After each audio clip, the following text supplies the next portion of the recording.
Drone warfare is no longer about single drones striking targets with precision. Today, the real race is about drone swarms, large groups of autonomous or semi-autonomous drones operating together to overwhelm defenses, collect data, or strike multiple targets at once. These swarms aren't future tech anymore. They're being tested right now, and they're changing how air power, deterrence, and battlefield dominance work.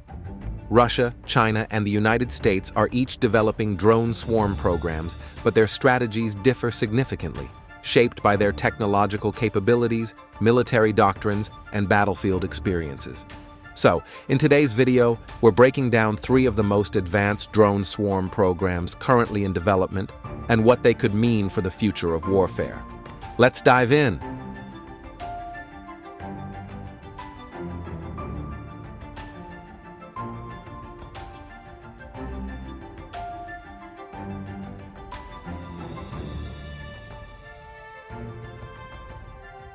Russia's most visible swarm-related activity comes from its use of Lancet loitering munitions in Ukraine.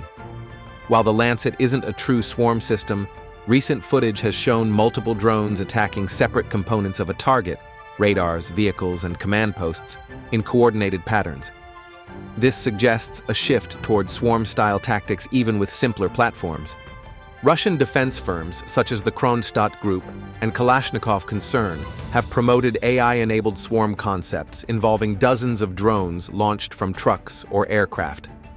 Military publications have also explored deploying swarms from artillery shells, unmanned ground vehicles, or containerized launch pods. One ambitious concept, revealed prior to the war, involved air-launched mini-drones designed to jam radars and act as decoys in support of manned aircraft. Whether these systems are operational or remain in development is unclear, but Russia's battlefield experience shows a push for saturation tactics, deploying large numbers of relatively cheap drones to complicate enemy targeting and overwhelm air defenses. That said, international sanctions, component shortages, and combat attrition are likely hampering the rollout of more advanced swarm systems. For instance, many Lancet variants still rely on imported electronics, which could slow production or scaling efforts.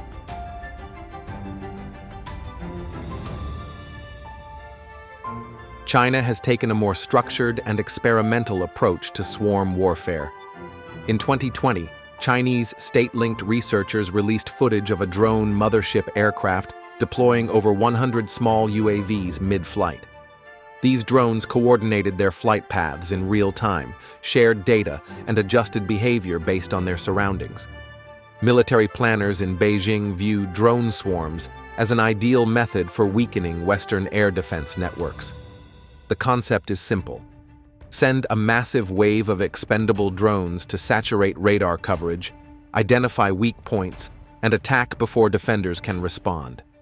In Taiwan invasion simulations, drone swarms are often depicted as the first wave used to blind early warning systems. Platforms like the Feihong 97 and ZH-501 have been displayed at defense expos, showing progress toward unmanned teaming alongside manned aircraft. These programs mirror U.S. loyal wingman initiatives, but focus more heavily on autonomous group behavior and less on one-to-one pilot control. China is also investing heavily in decentralized artificial intelligence. Research institutions have published work on swarm autonomy, group decision-making, and low-latency communications. This suggests future Chinese swarms may be capable of operating without constant guidance from human operators or ground stations.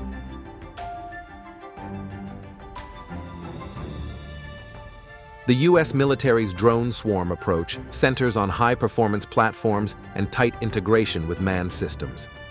The leading initiative is the Collaborative Combat Aircraft, or the CCA program, a key part of the broader next-generation air dominance framework. Under this concept, fighters like the F-47 or F-35 will be accompanied by multiple uncrewed aircraft, each performing specialized roles such as electronic warfare, reconnaissance, or strike. These drones will be semi-autonomous and controlled by the lead pilot through secure networks and AI-assisted coordination. One of the most advanced prototypes is the XQ-58A Valkyrie, developed by Kratos Defense. It's designed to fly alongside manned jets, absorb risk, and deploy weapons or countermeasures when needed. The US has also tested micro-drone swarms like Perdix, which can be launched in clusters from aircraft and coordinate autonomously once airborne. The American strategy focuses more on survivability and precision than on sheer volume. Rather than flooding the air with cheap drones, the goal is to use smart, agile platforms that can think for themselves and respond to complex threats. What gives the US an edge is its mature battle networking ecosystem. Systems like Link 16 and advanced tactical data links allow these drones to operate as part of a larger command structure, integrating information from satellites, aircraft, and ground stations in real time. So, where do things stand in 2025? Russia is actively field testing drone swarms in combat conditions, favoring volume and low cost. China is developing scalable autonomous swarms with ambitious deployment strategies. And the United States is building a high-performance, AI-driven fleet of support drones to extend the reach of its most advanced aircraft. Each country is pursuing a different vision, but they all point to the same conclusion. Swarm warfare is no longer theoretical. It's here, and it's evolving fast. So, what do you think? Which swarm strategy looks the most effective to you? Let us know in the comments, and don't forget to subscribe for more in-depth defense videos every week.